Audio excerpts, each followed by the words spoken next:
I think stocks are overvalued. I think debt to GDP is terrifying. I think stock market value to GDP is terrifying. I think that the things I would have looked at as hedges before, like silver or gold, the volatility that they've traded with gives me less confidence even in them than a Bitcoin. I think altcoin season comes, but in a totally different iteration of what we've seen in the past. What's more likely, $10,000 gold or 10,000 Bitcoin? I think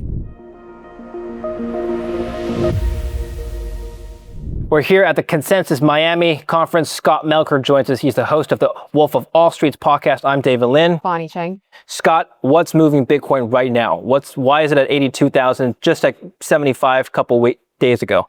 I think sentiment is changing slightly, or certainly on the institutional side. I don't think it's retail that's driving it at all, actually, which is why I believe there's more fuel to the fire, because I think that nothing's better marketing for Bitcoin than higher Bitcoin prices. So I think if we start to see a move into the mid 80s, up into the 90s, maybe retail will start to participate. But I think renewed optimism around clarity is probably partially responsible for it. ETF flows. And then, of course, I think we're now at a point, for better or for worse, where when people anticipate that SDRC is going to start trading above par, they're trying to front run Michael Saylor inevitably buying billions of dollars of Bitcoin in the coming days. They know it's going to happen. They know what should happen to price. Seems like an easy trade. How would you explain sentiment being so weak? I think retail has just been beaten down by the crypto market for years. And this time, even though Bitcoin has performed relatively well, not as well as previous cycles, I think that doesn't really feel very comforting for people who have been holding altcoins this entire cycle. Because, in the past, if you had Bitcoin go to an all-time high, like up to 126, you would have expected that altcoins would have been high beta to that. They would have had an altcoin season. You would have seen, 50% at least, 100% gains on those. And they just really haven't. And I think that those people are disillusioned and just haven't really come back. And I think there's also like a natural psychological element to seeing the price of something and comparing it to the all-time high. So even though Bitcoin's 80 and we're, 35, 40% off the lows, we're trading just below 60 recently. You still look at that 126 last year number, and that's, I think, what people are benchmarking to. What is your theory on altcoin season never coming? I think altcoin season comes, but in a totally different iteration of what we've seen in the past. So I think now you have sort of a have and have not situation for the crypto market. Have is anyone with an institutional element. So an ETF, treasury companies, a narrative around stable coins, whatever. So let's call that Bitcoin, Ethereum, and Solana, and maybe you can throw in an XRP or some others in there depending on where you stand. And then there's the everything else that's relying on crypto liquidity to catch a bid. And I think that we've seen that liquidity really dry up. I have a lot of theories on why that's happened. I think the events of October 10th were a huge liquidation event for a lot of the crypto natives. Millions of people lost all of their capital.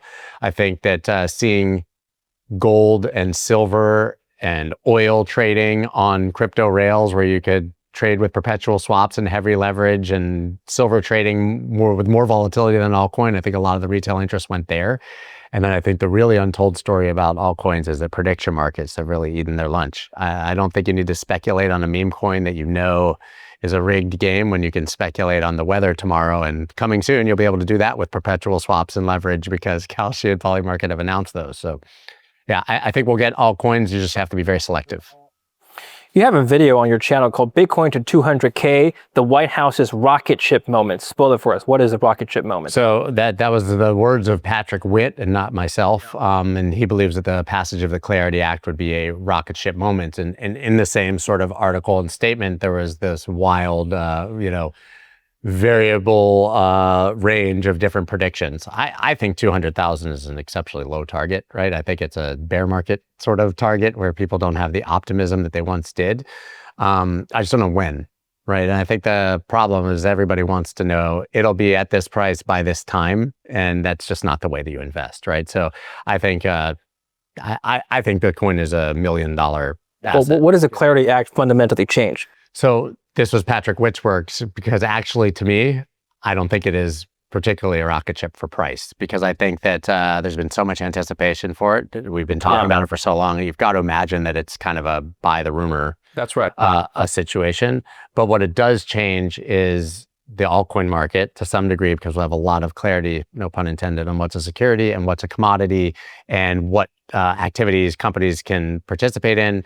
But I think the real honest answer is that it gives a framework for what the next 100 years of this industry looks like in the United States. So it gives builders the confidence that they will not go back to the Gary Gensler era, changing, and that we won't be, in a contentious market where you get sued for just participating in the industry in the first place. So I think the Clarity Act is wildly important. I'm definitely skeptical of what's in it and who it benefits.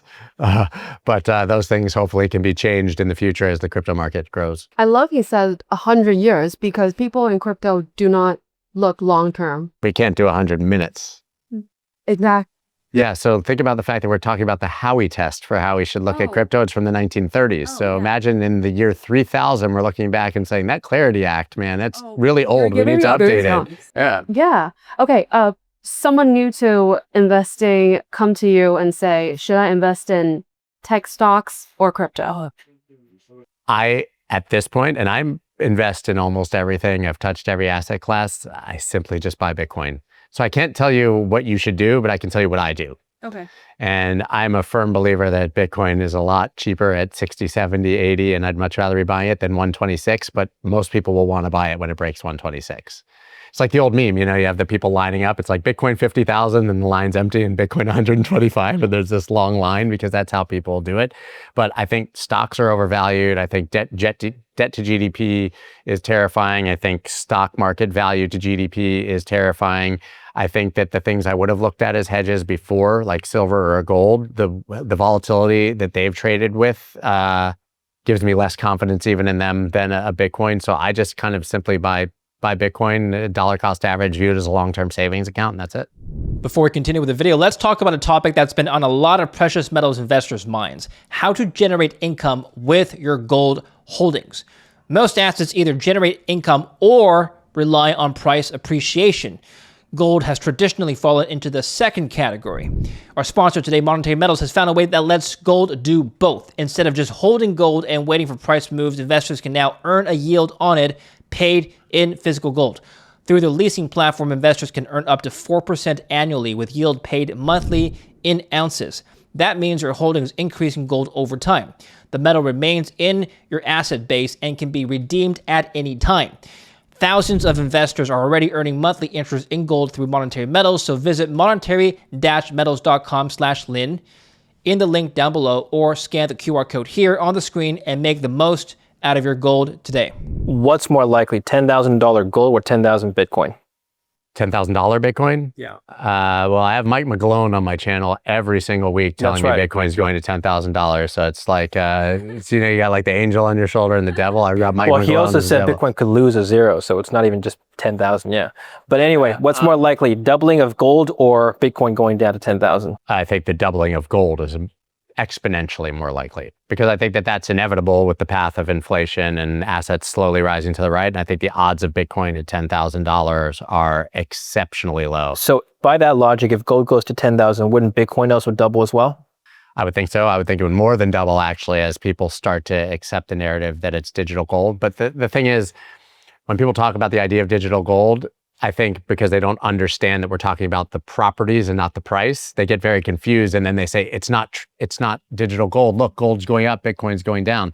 Yeah, Bitcoin's more portable, it's more divisible, it's all the things you want from gold but better. But that doesn't mean it should trade lockstep on the chart, right? Because people aren't buying Bitcoin mostly because they believe it's digital gold, even if it is, right? Most people are buying Bitcoin because they want it to be 3% of their portfolio, or they're speculating, or they think they'll make money.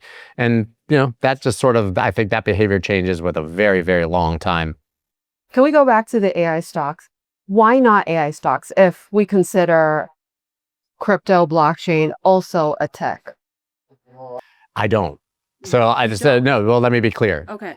I think there's Bitcoin and everything else. Of course. So Bitcoin, I view through the lens of a digital gold savings account. Call it whatever you want, right?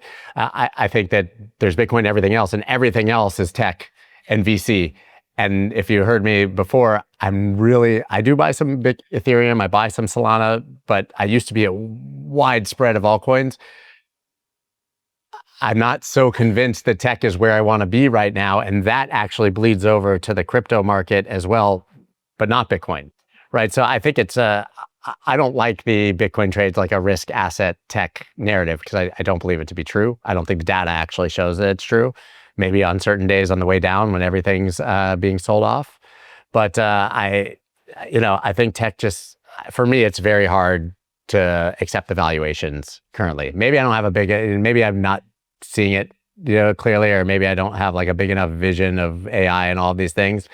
But I'm also very concerned about all the huge IPOs that are coming and those draining liquidity from tech. Well, like if SpaceX and OpenAI all come on the market at multi-trillion-dollar valuations this year, are multi-trillions of dollars sitting on the sidelines waiting to buy those, or is somebody going to have to sell something to buy that?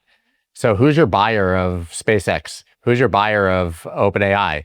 It's someone who's going to sell their NVIDIA or their Google or their Alphabet, Google, or Meta, or whatever it is, to buy that. There's just not enough capital to support those IPOs, in my opinion. So I think that's a tech sell-off to buy those. Yeah, so value goes to where they want to go, like whatever that's valuable. Yeah, so that concerns me, but it doesn't concern me for Bitcoin. Which proposed tech IPO are you most excited about this year? I would think SpaceX. Yeah, it's just so hard to bet against Elon Musk. I've heard all the criticism and I've seen it and whatever. He just never loses. I don't think he's going to lose here. And I think that, I also think he'll be first, which I think is really important. You don't want to be the third $1 trillion IPO on the market, right? What was his pay package? $1 trillion compensation if he can put 50 million people or 5 million people on Mars by a certain date? I saw the headlines, but I didn't dig too deeply. But you got to love a guy who's willing to take a shot on that. The amount of energy required to generate as part of that pay package, that is greater than the total energy output of the United States. Yeah. So it's like basically they're saying create a science fiction book in reality, and then you'll get $1 trillion. But the world never advances unless somebody is willing to write that science fiction book, and he's the guy, right? So that's why I'm not even like the biggest, fan or whatever. I just don't believe he's going to fail. Mm-hmm. You talked to Saylor earlier. Yeah. What is your thought on the strategy earning call yesterday? Really interesting. And I asked him pretty candidly about it. Because, he said to me in the beginning of the conversation, I've been the never sell Bitcoin guy. Yeah. I said, you mentioned selling Bitcoin for the first time on the call yesterday.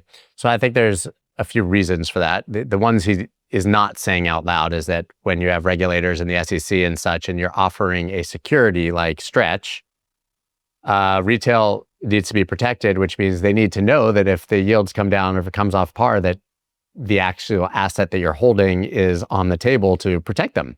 And that means selling Bitcoin, right? So I think it's a signal more than anything, him saying that this is a safe asset and we will do no matter what it takes to make sure that we remain compliant and that retail doesn't lose money, which could mean Bitcoin. But what he really said, he was like, I will never be a net seller. I will continue to be a net buyer. He's like, I guarantee you, if I sell Bitcoin for some mechanical reason at the beginning of the month, I've bought more by the end of the month.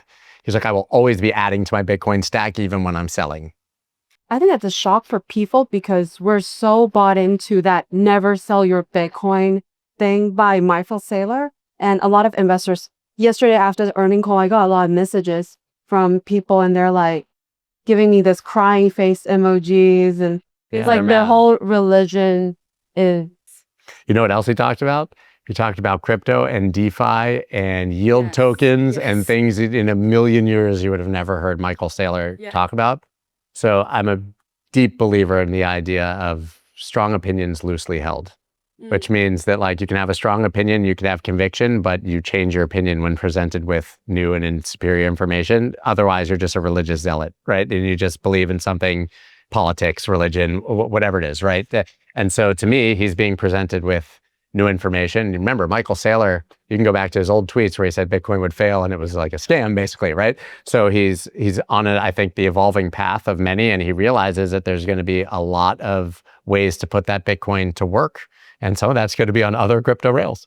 As a fellow YouTuber, I'm curious, if you had to cover something besides crypto, and you've been one of the most prominent voices on YouTube crypto for quite some time, if you had to cover something besides crypto next week into the following quarter, what would those topics be? 90s rap. No, I He was a DJ before. I know. He's very good. I boy. wish that I could just start. I just wish I could start like a old school hip hop podcast.